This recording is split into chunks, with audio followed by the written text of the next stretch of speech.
मई 2011 की रात जब एबटाबाद के दो इलाके बिलाल टाउन के मकीन गहरी नींद सो रहे थे, फजा में अचानक हेलीकॉप्टरों की घबराहट ज़दा आवाज़ें गूंजी।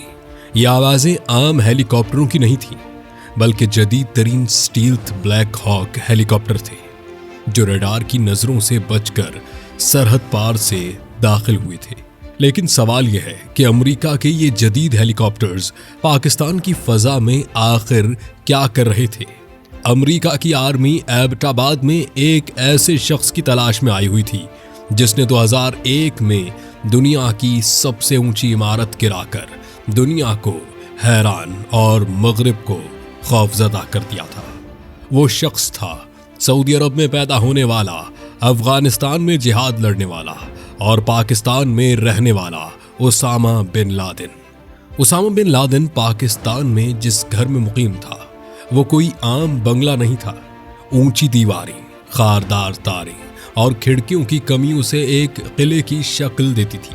अमरीकी इंटेलिजेंस CIA एक तवील अरसे से एक ऐसे शख्स का पीछा कर रही थी जिसे वो कुरियर यानी कासिद कहते थे।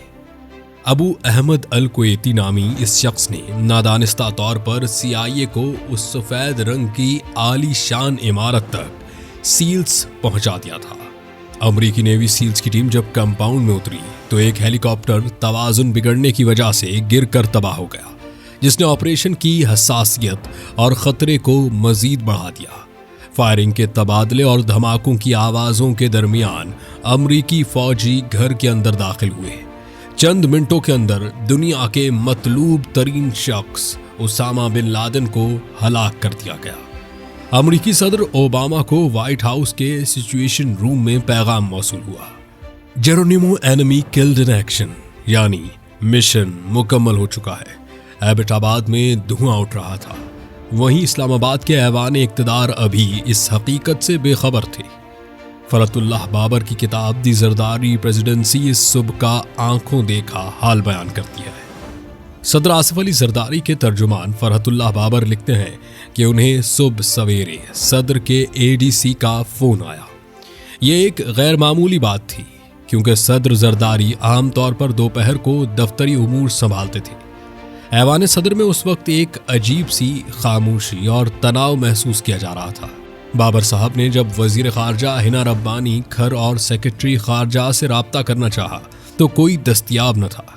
इसी दौरान कराची से सहाफ़ी मजहर अब्बास का फ़ोन आया, जिन्होंने एबटाबाद में उसामा की मौजूदगी और अमरीकी कार्रवाई की खबर दी तो इस्लामाबाद के हुक्काम के पैरों तले से ज़मीन निकल गई। जब ये तस्दीक हुई कि अमरीकियों ने पाकिस्तान की खुद मुख्तारी की खिलाफ वर्जी करते हुए उसामा बिन लादेन को हलाक कर दिया है तो रियासत के हर सुतून में एक अफरा तफरी मच गई। उस वक्त दुनिया पाकिस्तान से सवाल कर रही थी कि दुनिया का सबसे बड़ा दहशतगर्द पाकिस्तान की एक फौजी अकेडमी काकुल के इतने करीब बरसों से कैसे रह रहा था। दरअसल हुआ यूं था कि 9/11 के हमलों के बाद जब अमेरिका ने अफगानिस्तान पर चढ़ाई की तो उसामा बिन लादेन अफगानिस्तान के पहाड़ी सिलसिले तोरा बोरा में रूपोश था। अमरीकी बमबारी के दौरान वो वहां से निकलने में कामयाब हुआ और दिसंबर 2001 के आसपास सरहद अबूर करके पाकिस्तान के कबायली इलाके गालिबन कुरम एजेंसी में दाखिल हुआ। शुरू में उसामा ने पाकिस्तान के कबायली इलाकों में पनाह ली। कुछ अरसा वो जनूबी वजीरिस्तान में रहा जहां उसे मकामी जंगजुओं की हिमायत हासिल थी। इसके बाद वो कुछ अरसे पेशावर के मज़ाफ़ात में भी मुकीम रहा। इस दौरान उसकी नक्ल हरकत इंतहाई खुफिया थी और वो सिर्फ अपने दो इंतहाई काबिल भरोसा कासिदों अरशद खान और तारिक खान, जो अबू अहमद अल कुवैती के नाम से मशहूर थे, उन पर तकिया करता था। 2003 के लगभग उसामा स्वात मुंतकिल हो गया। यहाँ वो कुछ अरसा रहा और फिर वहाँ से हरीपुर मुंतकिल हुआ। दिलचस्प बात यह है कि इस दौरान उसकी बीवियाँ और बच्चे भी उसके साथ शामिल हो चुके थे, जो अलग अलग रास्तों से, जिनमें से ज्यादातर ईरान के रास्ते, पाकिस्तान पहुंचे थे। हरीपुर में वो एक किराए के मकान में मुकीम रहा।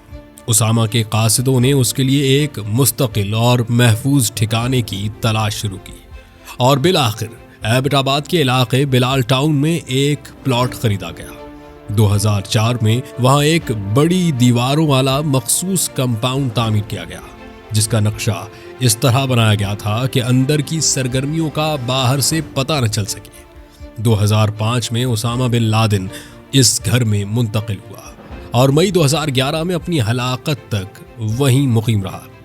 उसामा के इतने तवील अरसे तक पाकिस्तान में रहने और किसी की नज़र में न आने की चंद बड़ी वजूहात ये थी कि उसामा ने एबटाबाद के घर में कभी इंटरनेट या टेलीफोन का इस्तेमाल नहीं किया।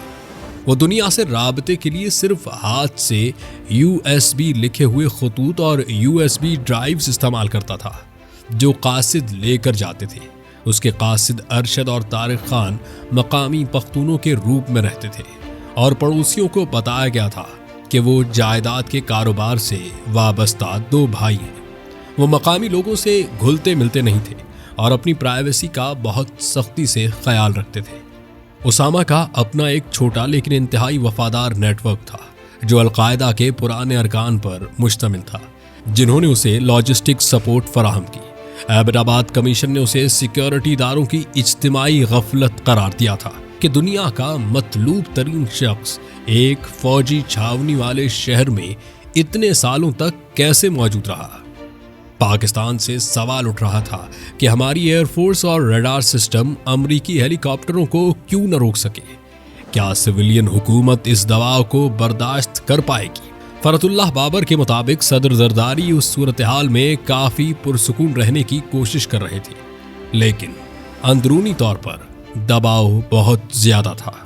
अमेरिका की जानिब से बराह रास्त फोन कॉल्स आ रही थी। सदर जरदारी ने उस वक्त वॉशिंगटन पोस्ट में एक मजमून लिखा जिसमें उन्होंने वाज़ेह किया कि अगरचे ये ऑपरेशन पाकिस्तान की इजाज़त के बगैर हुआ, लेकिन उसामा की मौत दुनिया के लिए एक अच्छी खबर है। एबटाबाद ऑपरेशन ने पाकिस्तान की अस्करी क़यादत को एक दिफाई पोजीशन पर ला खड़ा किया। उस वक्त के army chief general Ishfaq Parvez Kayani और DGI-SI जनरल पाशा के लिए ये एक इंतहाई मुश्किल वक्त था। पार्लियामेंट में बंद कमरा इजलास बुलाए गए जहां अस्करी हुकाम को सख्त सवालात का सामना करना पड़ा। कहा जाता है कि उसी वाक़े के बाद मेमो गेट जैसे तनाज़ात ने जन्म लिया, क्योंकि सिविलियन क़यादत को डर था कि कहीं फौज गुस्से में आकर हुकूमत का तख्ता न उलट दे, जबकि फौज को लग रहा था कि सिविलियन हुकूमत अमेरिका के साथ मिलकर उन्हें नीचा दिखा रही है। आम पाकिस्तानी शहरी उस वक्त एक अजीब कश्मकश में मुब्तला थे। एक तरफ ये फख्र था कि हम दहशतगर्दी के खिलाफ जंग में फ्रंट लाइन पर हैं, तो दूसरी तरफ ये दुख और गुस्सा कि अमेरिका ने हमारी सरहदों की इस कदर खुली खिलाफ वर्जी की। गली मोहल्लों में बहस छिड़ गई कि उसामा वहां वाकई मौजूद था या ये सब एक ड्रामा है। हुकूमत ने एबटाबाद कमीशन तश्कील दिया ताकि उन तमाम हक़ाइक़ का पता लगाया जा सके कि उसामा पाकिस्तान कैसे आया और यहाँ इतने अरसे तक कैसे रहा। इस कमीशन की रिपोर्ट ने हुकूमती और सिक्योरिटी इदारों की इज्तिमाई नाकामी की निशानदही की। उसामा बिन लादेन की हलाकत ने पाकिस्तान को एक ऐसी पोजीशन पर ला खड़ा किया जहां उसे एक तरफ अमेरिका को अपनी बेगुनाही का सबूत देना था और दूसरी तरफ अपनी आवाम को खुद मुख्तारी का तहफ़्फ़ुज़ करने का यकीन दिलाना था। फरतुल्लाह बाबर की किताब हमें बताती है कि इक़्तिदार के ऐवानों में फैसले अक्सर उस वक्त होते हैं जब बाहर की दुनिया शोर मचा रही होती है। 2 मई की वो सुबह आज भी पाकिस्तान की खारजा और दाखिली पॉलिसी पर असरअंदाज होती है। इस वाक़े ने साबित किया कि इंटेलिजेंस की दुनिया में नजर आना जितना खतरनाक है, नजर ना आना उससे कहीं बड़ी नाकामी हो सकती है। एबटाबाद ऑपरेशन महज एक फौजी कार्रवाई नहीं थी, बल्कि ये पाकिस्तान के सियासी और अस्करी निज़ाम के लिए एक वेकअप कॉल थी। इसने साबित किया कि रियासत के अंदरूनी मामलात और बैनुल-अक़वामी ताल्लुकात के दरमियान तवाज़ुन बरकरार रखना कितना मुश्किल काम है। उसामा तो चला गया, लेकिन वो अपने पीछे ऐसे सवालात छोड़ गया जिनके जवाब आज भी पाकिस्तान तलाश कर रहा है। ये थी हमारी आज की वीडियो अच्छी लगी हो तो वीडियो को लाइक करें, कमेंट सेक्शन में अपनी राय का इजहार दें और आप हमें कमेंट सेक्शन में ये भी बता सकते हैं कि आप अगली वीडियो कौन से टॉपिक पर देखना चाहते हैं। मिलते हैं अगली वीडियो में, तब तक के लिए अपना ख्याल रखिए।